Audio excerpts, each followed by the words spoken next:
Our first panel today is focused on lobbying for jobs in the U.S. and Canada. Moderating today's panel is Dr. Michelle Fussell, Legislative Representative for the Ironworkers.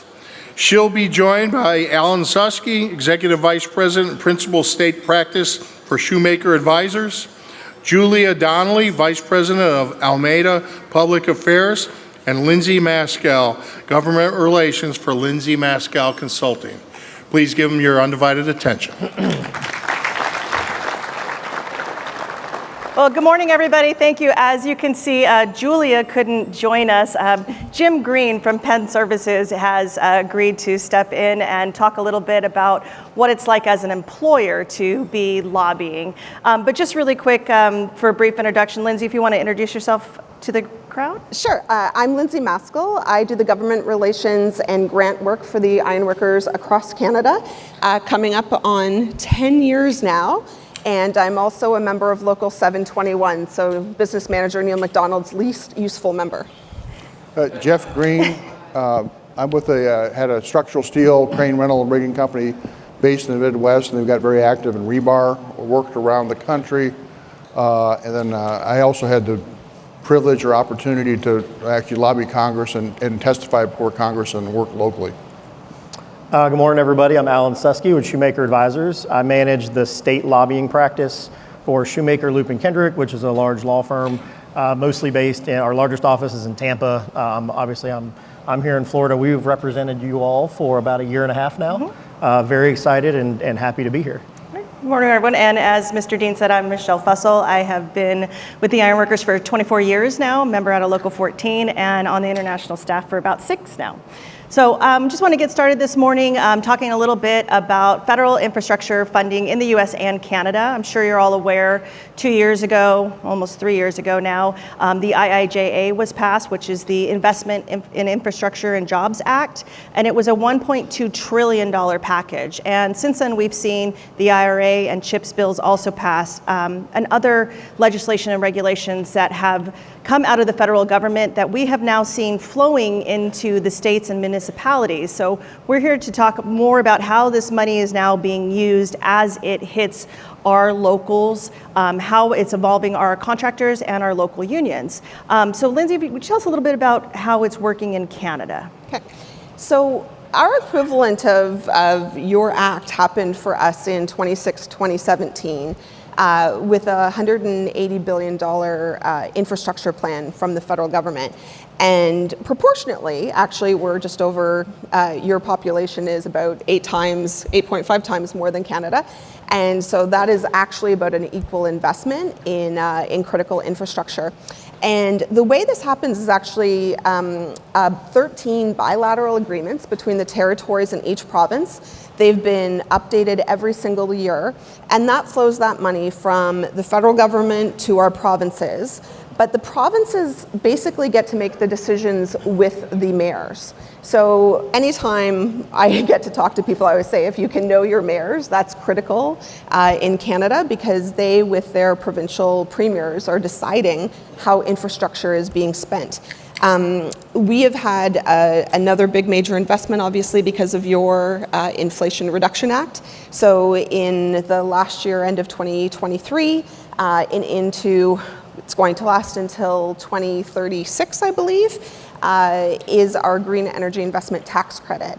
So we are getting major investments for contractors, major infrastructure projects that are working in our green energy space, and particularly only eligible if they are paying a collective agreement rate or a PLA rate, so a new government definition of prevailing wage, and of course using registered apprentices in Canada. So I always say it's very important to know your mayors. They really work closely with the premiers on what the critical infrastructure priorities are. And there's been a lot happening. Our federal government has been announcing new money almost every week on the housing crisis that's happening in Canada. So we are coming up on an election year as well after years. So there's going to be a lot of spending happening. Yes, and I think it's important to note that the federal funding is flowing into the states and municipalities, so knowing your local government officials is actually very good advice. Alan, actually, I'm going to jump to you really quick talking about that. So as this money is coming into the state, we saw our second big round of mega infrastructure, infra grants coming into the states. You got over $300 million coming into St. Lucie alone for a bridge. How do you see that money now as it's coming into a state like Florida? Yeah, so really two different ways. You have your kind of your formulaic funding, which is comes down from DC to the responsible entity, as we call it, which is our Florida Department of Transportation. Secretary Perdue and Governor DeSantis and their staff really decide how those dollars are allocated through along with the legislature. They appropriate that money when it kind of comes in buckets to FDOT. And what we see there, we see some projects like the Port St. Lucie project you mentioned, the Howard Franklin Bridge in Tampa Bay, which is about a $900 million project right now.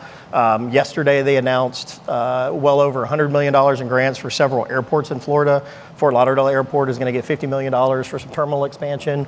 And what the state has done and what the governor has really prioritized is taking that federal money and matching it with state dollars that are general revenue that we have available from our sales tax money.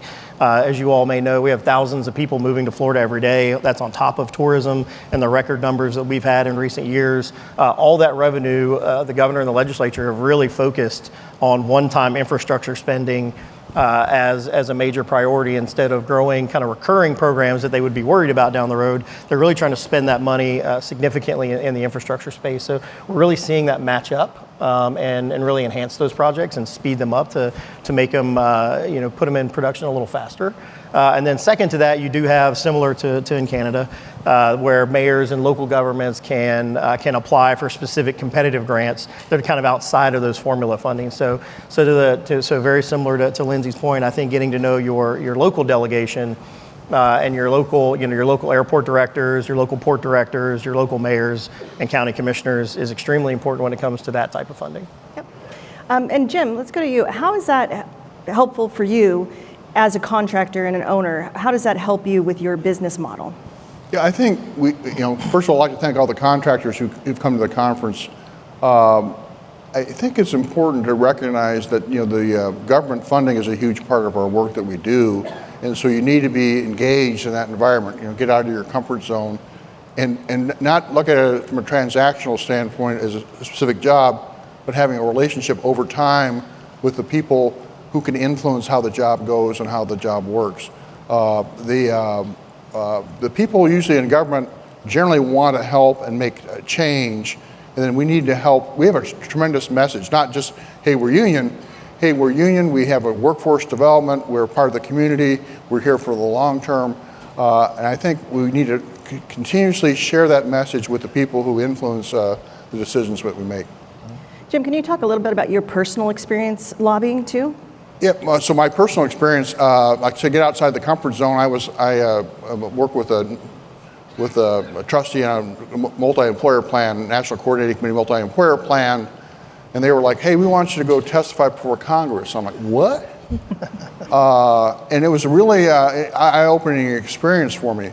And the interesting thing I took away from that was don't underestimate the role of the staff people.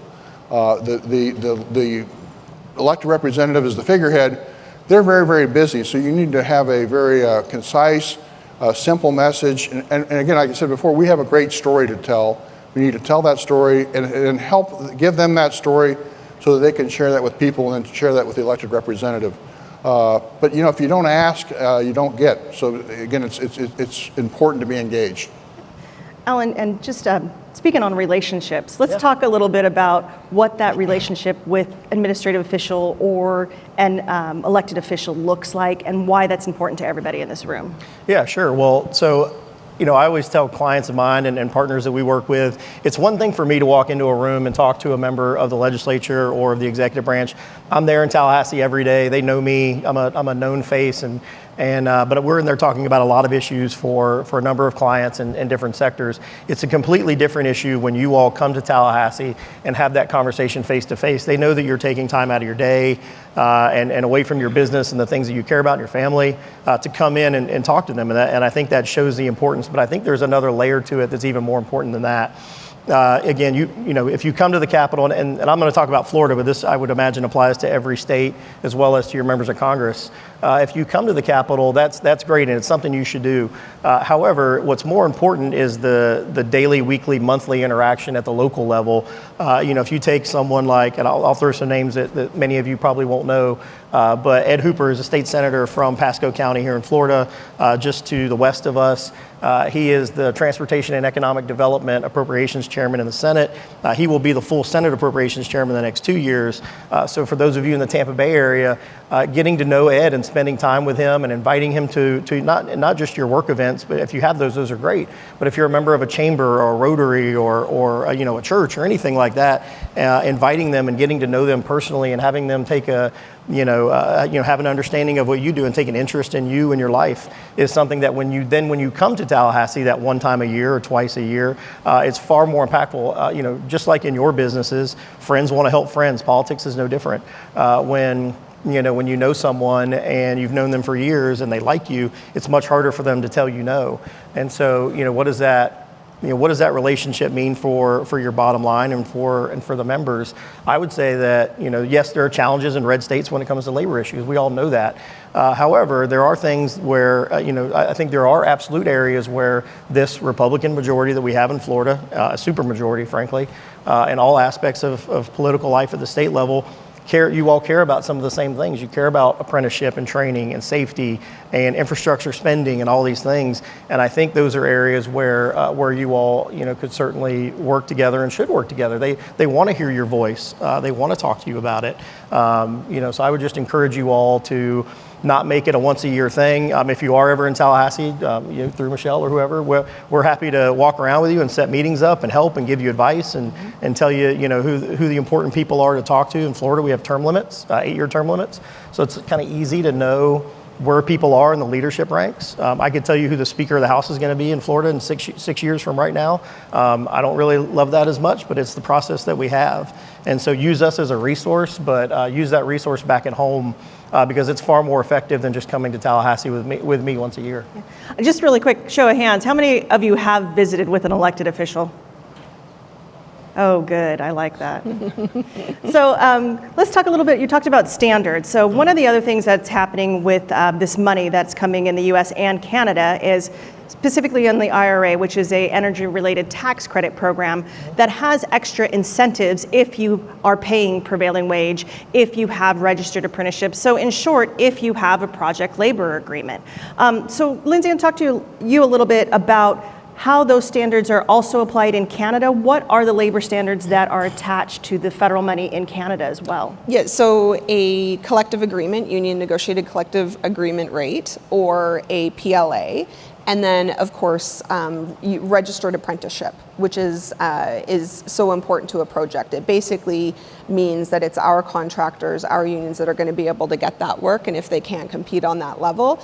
And in Canada, this is so important right now because so much of our work is energy focused. They're announcing billions of dollars last year and just a couple of weeks ago on 2 major nuclear projects. For the first time ever, I heard our Minister of Energy talk about a lifespan of work that's actually going to be longer than my lifetime in these projects. And we lobbied together, contractors, our partners, everybody, to ensure that the nuclear work, we knew that biodiesel, we knew that hydrogen, we knew those things were going to be included, but nuclear wasn't actually a given because what they consulted on didn't include nuclear. That's a huge portion of our work, and so particularly in Ontario, and so we made those efforts to ensure that that we would be eligible and our contractors eligible for those really important tax credits that go right until 2036. Jim, can you talk a little bit about that too, as a contractor, what that means, having the labor standards, and what it means for you as a contractor and what the work you've done specifically on that? Well, I mean, people who bid large work, especially if tax credits are involved, know that projects start or stop depending on how the government funding and what's going on behind the scenes with regard to that. Also, how the job is structured and who does the work. And I think there's, again, a tremendous opportunity. I want to underline what Alan said before. Make sure you invite people to your open house, to your steel day, and engage. It's a relationship. But again, to me, it's all about the relationship. But you can specifically work on some of the transactions. But I think you're much more powerful if you have that relationship. And I would imagine as a contractor too, by saying these standards apply on all jobs, that levels the playing field for you all as well. Well, I think again, people in the government want to do right by the society at large, and if you can say, hey, here's the standards. We not only do we meet those standards, we exceed that, and then we're also trying to focus on training and developing the future. Again, if you have money to spend, but you don't have the labor to get it done properly or efficiently or safely, it's worthless. So again, how do we make things get done? And that's the same interest that the politicians have with the contractors and with the union members. Yep. And yeah, Alan, actually, could you talk about that a little bit? I know when we talk to our members about going to lobby, yes, elected officials always want to talk to our members, our rank and file members, but a lot of times they're really interested in what our owners have to say. Can you talk a little bit about why that is important too, that our owners are getting in there and building those relationships as well?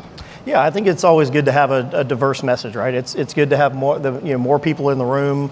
For the owners, I would say, when we get the question a lot, how does this impact my business? And we all know how government impacts all businesses, but how does it impact my specific business? Well, I'll use the Ed Hooper example I gave earlier. So he's writing $1 billion transportation budget right now. In fact, we're in the middle of our legislative session. I'm going to get up early in the morning to drive back to Tallahassee and be back in the Capitol. But they're in the middle of writing that budget now. So when he's approving, a DOT work plan that includes these large infrastructure projects, those members of those communities are coming to him and talking to him about them and advocating for those. And when they're included, if you have a relationship with him, to be able to talk to him and say, hey, I know you can't guarantee me anything, but I saw that the airport got this much money, or the port got this much money, or this bridge, et cetera. Say, could you introduce us to the right people there, just to make sure that our voice is being heard, and that we have an opportunity to talk to them about all the value that we would bring to a job. Those are things that they can do, and they enjoy doing them. And so I would say, that's a part of the ROI on this, and that's a long-term goal. It's not going to happen overnight, but it's certainly something that contractors around the state do. And the same thing goes for apprenticeships. I think that the governor and and the Department of Education and Transportation and other departments have put in significant resources into apprenticeship programs here in Florida. But my guess is, if they don't know how those are impacting you, they don't know what changes need to be made. Mm-hmm. So if you see challenges, if you see ways that they could be better, whether it's funding or policy changes, you should be talking to them about it and making sure that they understand the impact of your business, because they're not experts in this field. They're lawyers and accountants and firemen and former police officers. And that's kind of what they know. They only know what they're told by their constituents and by the constituent groups that come see them. So I think that's why it's huge. It's hugely important for you all to be as engaged as you possibly can. Yeah. And Michelle, if I could add something to that. It's interesting because we've had, I would actually say, by bringing in our contractor partners, by bringing in, for example, in 2018, we elected in sort of our most economic prosperous province a very conservative government who initially we thought was going to be very anti-union, had a lot of very anti-union rhetoric, but they were going to need to do business with us. And instead of knowing that they weren't necessarily going to just love us as a union, the big trick was we came in with our contractor partners, Jack Mesley, all of our employers we could, and they're shoulder to shoulder. A lot harder to say, we're not as interested in working with you when they're seeing the real people that put real people to work, and said, when asked the question, what can we do to bring these projects on time, on budget, and safely, and to have our employers say, use union ironworkers. So it was really a part of a big turn that was very important to us and has been a good strategy, especially with very conservative governments, to be shoulder to shoulder, and that's made a big difference, especially when funding has been involved. Go ahead, Jim. Yeah, I just want to emphasize that too. When you go talk to political people and their staff, the staff are important, check your preconceived notions at the door, because really what you're trying to do is talk to someone who can help you, and you need to be able to have them help. But if you go in there, hey, you're red or you're blue or whatever, you're not going to get anywhere. You need to focus on what are we, the union, the contractor, and the government and society trying to achieve. And if you stick to that, you'll be much more effective. Because there's always a common ground, correct? Yeah, and that's what I was going to say. I think, I tell clients all the time, there may be 10 things that you all care about nationally and internationally, and in some states, those governments are going to lean towards, wanting to work with you on all 10 of those, and that's great. Here in Florida and other red states, there may be only 2 or 3 or 4 that where your interests are kind of aligned. Well, let's concentrate on why would we fight about the other 6 that we know in a supermajority legislature with all 4 statewide cabinet seats and both statewide, U.S. senators, all Republican. Why would we fight about those 6 when we know we can accomplish some things that are important in those 2, 3, and 4? So focus in the areas where you have, common ground. Doesn't mean you have to lose your principles. If they ask you a question about something, you should be honest with them. But going in there focused on things that that they care about, that you also care about, can achieve some pretty awesome results, and we've seen it. Absolutely. I think that's very true. I mean, I think we're all aware that our political makeup in the United States leaves us at about a 50-50 split with red and blue states, but being able to work on either side of the aisle is how we actually accomplish things. We don't need to be focused on the 10 items. If we're focused on 2, we get a lot more done. We can just agree to disagree on those other items. Lindsay, Canada's a little bit different. Do you want to talk about that political makeup a little bit? Sure. So we've been in a minority government in Canada since 2019, which basically means the government always has to have a dance partner to do anything.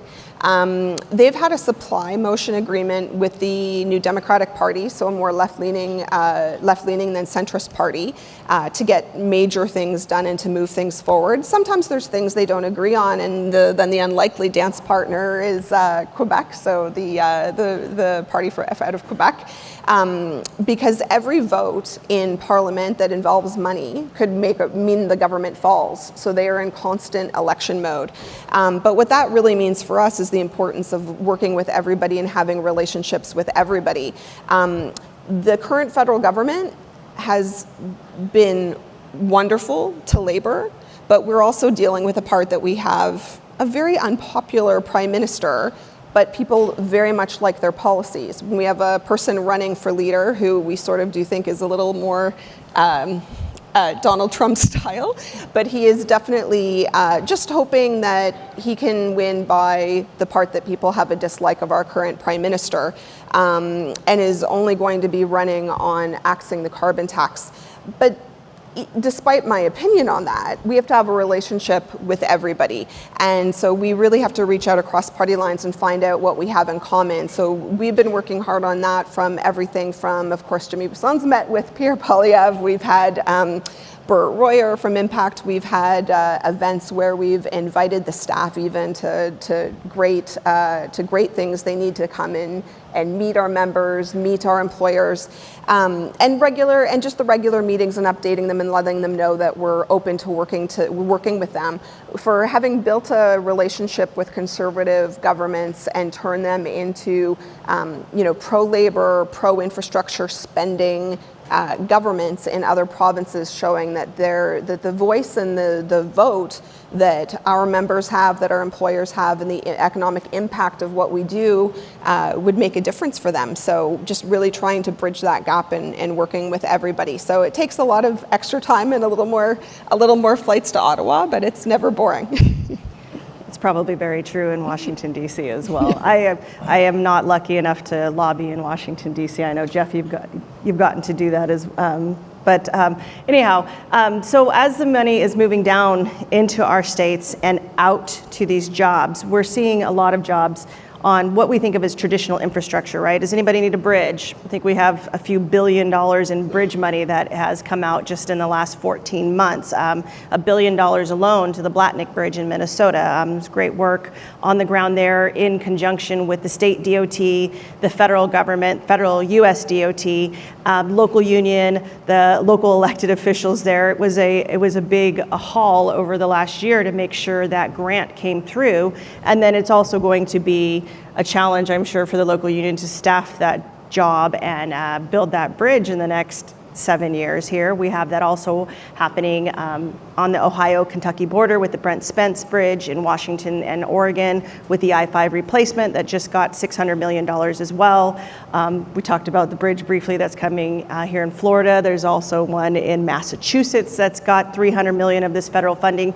And these are all just like the tip of the iceberg of what's coming. I know you probably heard a lot of us talking about the federal money that's flowing in, and some work is still slow, but when we're looking at that 3, 5, 10-year, even 20-year outlook, there is a lot of work coming and a lot of legislation that's going to have to be done in order to get that work done. So when we talk about that, we are talking about Davis-Bacon, prevailing wage, apprenticeship standards in order to comply with the laws that have been passed. And those are things that we're going to see continue to go on into another administration, whether it's a federal administration or another state administration. So I think it's really important to say we have to keep working on these issues together, regardless of the political makeup of your elected officials. So I just want to say, Jim, did you want to add a little bit more about your personal experience lobbying and why those standards are important to you? Again, a lot of times you assume that people in power know what's going on.